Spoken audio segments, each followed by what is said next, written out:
I'm here now with Simon. We've finally managed to catch for an interview, which I'm really excited about. It's nice. I would say it's nice to meet you, but we've met for 2 days now. It seems silly. Simon runs the website that I'm sure you will have heard of and used many a time, Omniglot. So first of all, thank you for that. Yeah, you're welcome. How did that come about? Well, it all started back in 1998. Originally, I was trying to set up my own business as an online web design and translation agency. That didn't really work out, but Omniglot kind of grew out of there. And I carried it on as a hobby while I was working as a web designer in Brighton.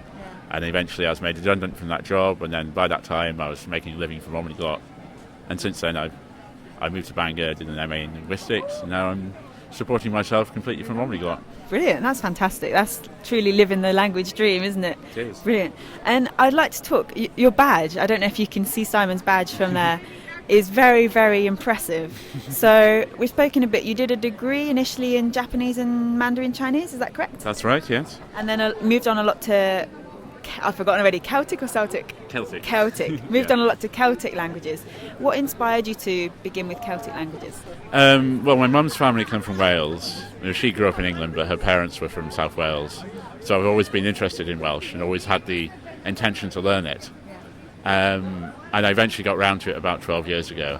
Okay. Started learning. No, it was actually after I came back from Taiwan when I started Omniglot. Okay. Because one of the jobs I applied for was in Bangor, in the international office. And they said, you have to learn Welsh if you do this job, if you don't already speak it. So I started learning Welsh at that time.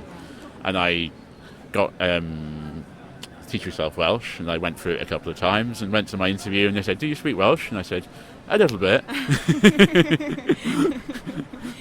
But I wasn't able to have a conversation at that time. And then I didn't do much more for a few years. And then I was on holiday in northern Portugal, doing a walking tour, and there's a couple of Welsh speakers in the group. And I thought... In Portugal? I bet you weren't expecting to practice your Welsh Well, while in no. Portugal. But they happened to be there in the same group, and I was sharing a room with one of them. And I tried to speak Welsh to them. And I soon ran out of things to say, because it was a while since I'd used it, and I'd forgotten a lot. And when I got home, I thought, I've learned all these different languages for going on holiday to places and out of interest, and I thought, which of these do I really want to learn the most? And I thought, Welsh, because it's an ancestral language. My family used to speak it a few generations ago, and I've always been interested in it. So for the next few years, I listened to Welsh language radio on the internet every day at work, all day. At first I understood hardly anything, but gradually it started to make more sense, and I got some more courses. I got colloquial Welsh and various other courses, and I started reading things on the internet, and I got simple books for learners, which were kind of much...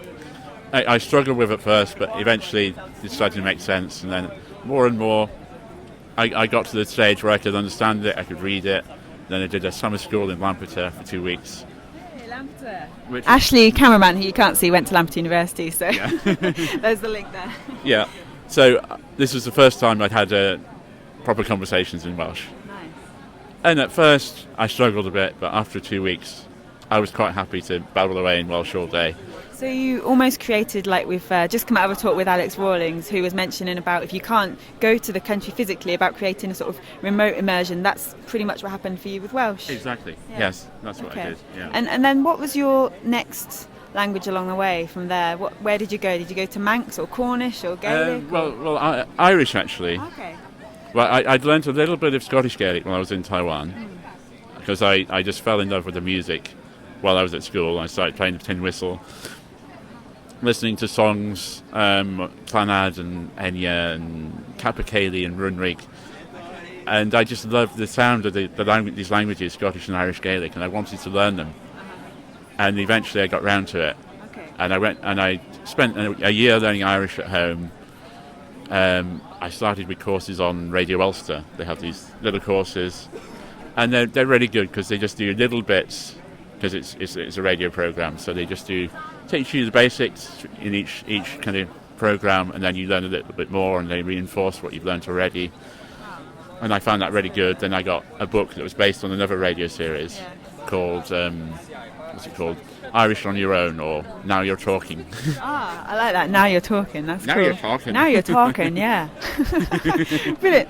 It looks, I'm not sure if we have to go back in soonish, so we better sort of wrap it up. Okay. But it's been an absolute pleasure. Is there a language that's next on your list at all? Well, recently I've been learning Serbian. Aha, to because- come to the yeah, Polyglot Conference. Exactly. I'm not sure if I'll carry on when I go home. I might do, but I'd really like to learn Russian and Czech more. I've done some already. Yeah. And I started learning Swedish earlier this year Okay. after the Polyglot gathering in Berlin. Okay. And I've got other languages I'd like to learn, but at the moment that's enough. Yeah, it's quite a sort of lingering list. It's nice. is, yeah. Brilliant. Well, Simon, it's been an absolute pleasure to meet you. Yep. And I look forward to meeting you again very, very soon. Okay, thank you very much. My pleasure.